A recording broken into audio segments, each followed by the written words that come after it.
بسم الله الرحمن الرحيم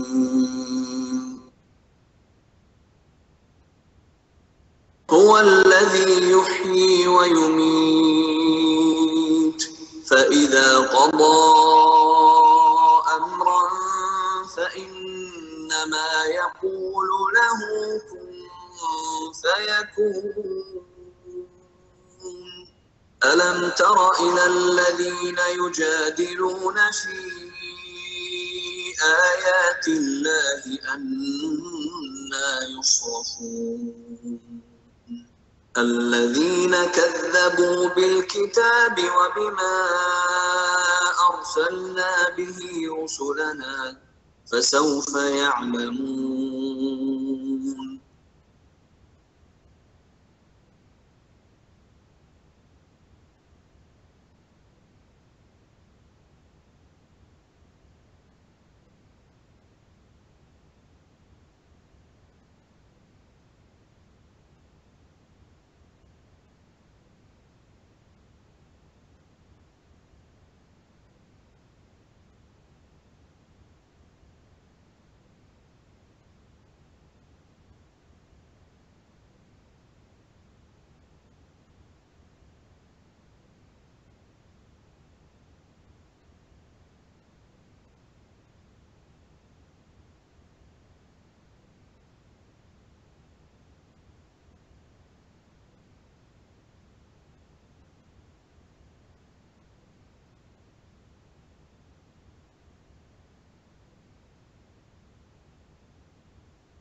أعوذ بالله من الشيطان الرجيم بسم الله الرحمن الرحيم رب اشرح لي صدري ويسر لي أمري واحلل عقدة من لساني يفقهوا قولي.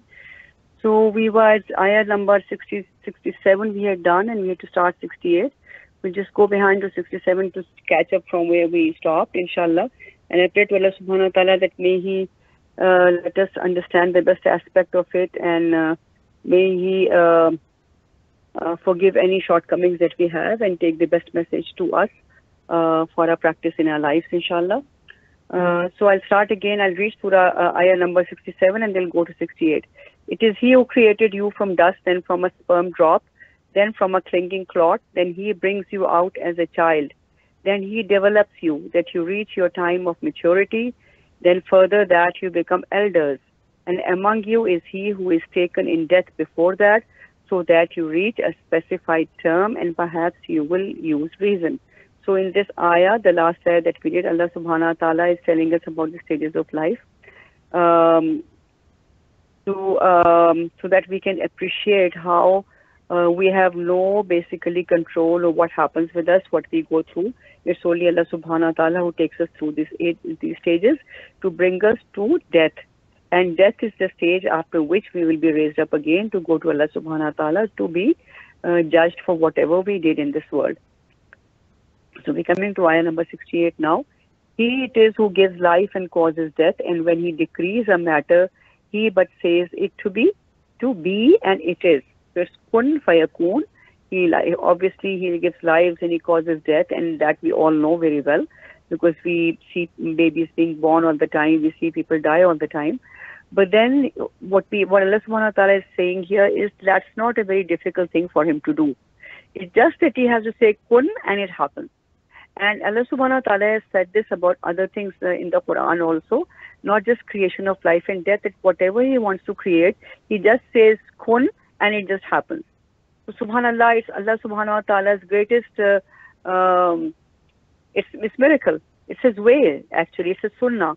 And as we know in the story of, we mentioned before also, story of the magicians and the Prophet Musa alayhi salam, that what they did was a magic. And what happened by Prophet Musa alayhi salam's staff was from Allah subhanahu wa ta'ala. And from Allah subhanahu wa ta'ala, when the miracle came, it ate up all the magic. So do you not consider those who dispute concerning the signs of Allah? How are they averted?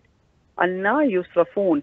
And this in different words has come in different places in the Quran. Allah subhanahu wa ta'ala says, where are they being like misguided from? Where are they being averted from? Why are they being confused from? Don't they see all of Allah's signs? And again repeating that, this is because most of the people at that time, as well as most of the people even now, the other faiths, they all believe in, if they are believers on a faith, they believe in one God who is the creator, who is the sustainer, who is the Rabb. But the problem is that they do not believe that God has to be the master, that God has to be the lawgiver, that God has to be the entity who we worship and we obey and who we turn towards for all the decisions that we make in their life. That's the point which is the problem. So Allah subhanahu wa ta'ala says here that if you understand all that, how come you're being averted? Why are you being still not understanding the point? So those who deny the book and that with which we sent our messengers, they are going to know when the shackles are around their necks in chains, they will be dragged. So Allah subhanahu wa ta'ala says that when he says they are going to know, the thing is that they hear about it, but they do not believe it.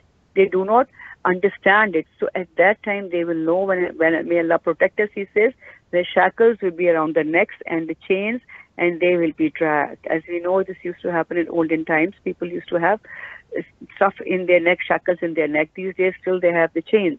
And imagine somebody being dragged with that. We don't want it to be on an even worse enemy. Even if somebody has robbed us, stolen from us, we don't want them to be dragged on the ground on shackles.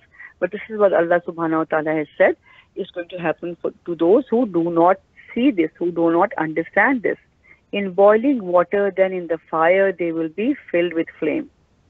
So boiling water, then in the fire. And imagine they will be filled. I mean, this is something we don't even want to imagine.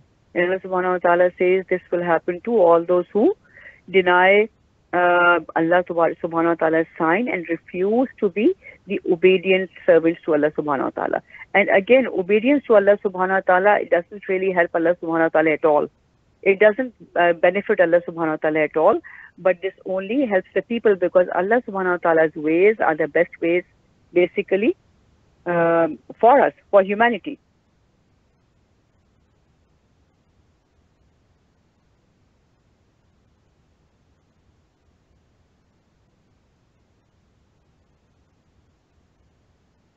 Just a second.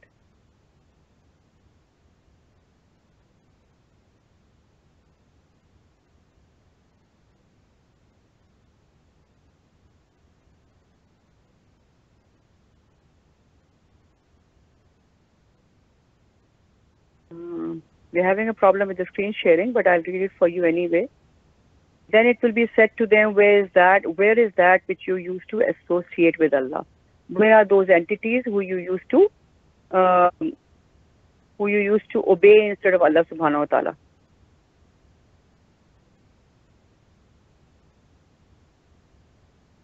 Just give me a second, I'll try to get back to my...